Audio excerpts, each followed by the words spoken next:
यहाँ काम गरेर खानेहरूले चोरेर खानेहरूलाई जवाफ दिँदै हिँड्नुपर्ने। हामीले कुनै मान्य सदस्यको नाउँ किटान गरेर भनेका थियौँ न। चोरको खुट्टा काट भन्दा खुट्टा झिके जस्तो गरेर केही मान्यहरू प्रस्तुत हुनुभयो र संसदीय छानबिन समिति वा उच्च स्तरीय छानबिन आयोगको माग गरिरहेका छौँ। यस विषयलाई विषयान्तर गर्ने गरी हिजो यही सदनमा निराधार आरोप लगाउने कोसिस गरियो सभामुख महोदय।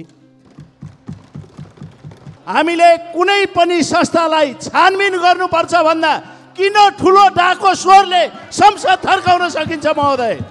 राजनीतिलाई पेसा बनाएर वर्षौँदेखि देश दोहन गरिरहनेहरूले आफ्नो पेसा व्यवसाय गरेर खानेहरूमाथि गम्भीर आरोप लगाउन पछि परेनन् सभामुख महोदय।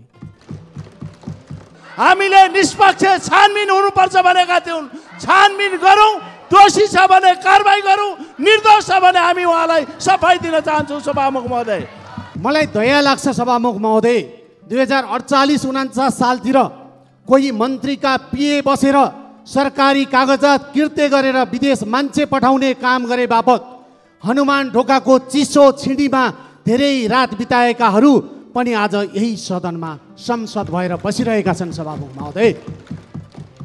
कुनै बेला हामी अदालतबाट निर्दोष प्रमाणित भएर संसदमा प्रतिनिधित्व गरेका छौँ, तर आज दोषी भएर आज पनि तिनै मान्छेहरू ठुलो स्वरमा यहाँ कराउँदाखेरि हाम्रो आपत्ति छ सभामुख महोदय।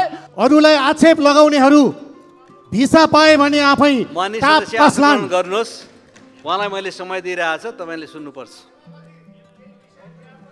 सभामुख महोदय, अरूलाई आक्षेप लगाउनेहरू भिसा पाए आफै टाप कसलान् हो, म गर्वका साथ भन्छु।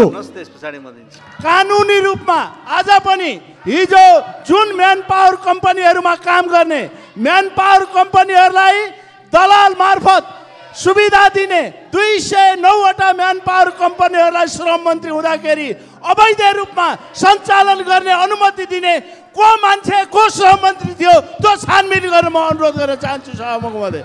हो, म गर्वका साथ भन्छु सभामुख महोदय। सुमिरे टुर्स एन्ड ट्राभल्स मेरो कम्पनी हो सभामुख महोदय। हामीले छानबिनका लागि अनुरोध गरेका छौँ। छानबिन गर्नुपर्छ भन्दा फेरि पनि भने चोरको खुट्टो काट भन्दा फुत्त खुट्टो झिक्ने जस्तो प्रवृत्ति अन्त्य हो सभामुख महोदय। मान्य सदस्य आसन ग्रहण गर्नुहोस्। मैले समय डोलप्रसाद अर्याललाई दिएको छु। म यही देशमा राखेपछि म यहाँलाई केही गरेर खाने मान्छे म हुँ, समय दिन्छु। चोरेर खाने मान्छे होइन सभामुख महोदय। यस्ता कुरा रेकर्डबाट हटाउनका लागि भर्खरै बोलेका मान्य शब्द रेकर्डबाट हटाइयोस् भनेर अनुरोध गर्न चाहन्छु सभामुख महोदय। धन्यवाद। मेरो समय ठिकै चलेको छ सभामुख महोदय। अरूको घडीको समय बिग्रेको छ भने म के भनौँ सभामुख महोदय। सुमिरे टुर्स एन्ड ट्राभल्स भन्ने कसको ट्राभल्स हो?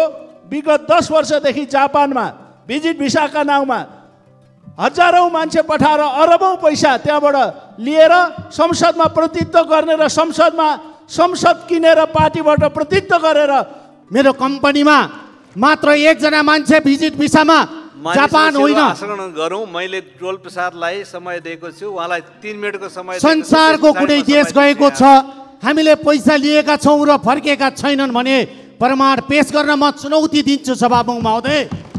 भिजिट भिसामा बदमासी गर्ने काम भएको छ र तिनै मान्छेहरू यता कता संसदमा आएर उफ्रिने काम पनि भएको सुन्नमा आएको छ। यसमा निष्पक्ष छानबिन भएर कारबाहीको दायरा अगाडि बढ्योस् भनेर माग गर्न चाहन्छु। धन्यवाद। निराधार आरोप संसदको रेकर्डबाट हट्नुपर्छ। म यो सभामुखज्यूबाट रुलिङको माग गर्दछु सभामुख महोदय।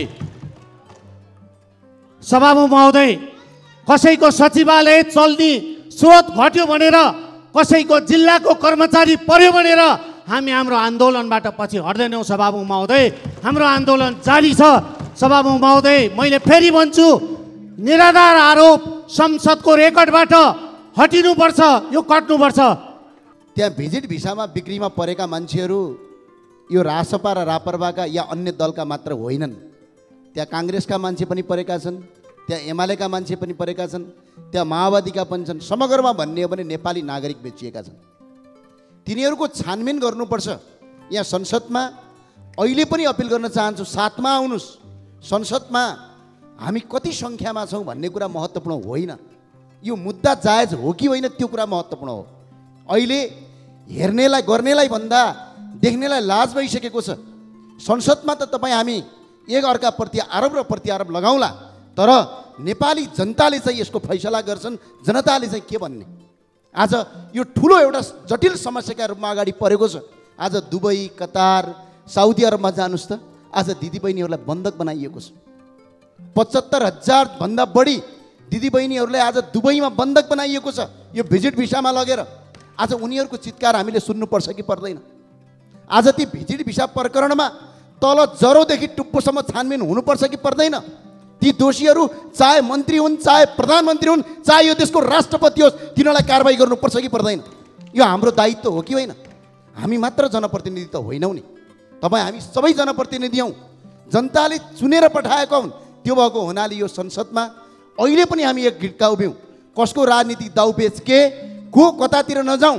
हामी संसद एकजुट बनेर यो भिजिट भिसा प्रकरणमा संसदीय छानबिन समिति बनाऊ। जो दोषी छन्, चाहे त्यो जुनसुकै पार्टीको मान्छे होस्, त्यसलाई कारबाही गरौँ, कारबाहीको दायरामा ल्याउँ र अपराधीलाई तपाईँको जेल सजाय गरेर भोलि एउटा देशमा रोजगारीका लागि विदेश जाने मान्छेहरू, घुम्न जान विदेश जाने मान्छेहरूलाई बेच्ने अपराधीलाई कानुनी कठघरामा उभ्याउँ।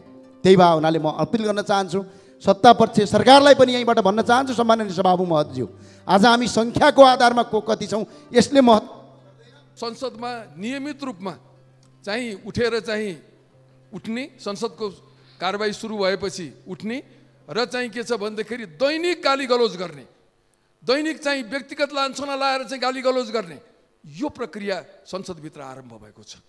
यहाँ चाहिँ चोर भन्ने, फटाहा भन्ने, के अरे मानव बेचुवा भन्ने, यो प्रक्रियाको जुन सुरुवात भएको छ यसलाई अन्त्य गर्नै पर्छ संसदबाट। र यो हुन्जेलसम्म संसदको मर्यादा कायम रहन सक्दैन र यो कुरा संसदको ध्यान आकर्षण भइसकेको विषय हो। सरकारको गम्भीर रूपमा ध्यान आकर्षण भएर समिति बनिसकेको अवस्था हो।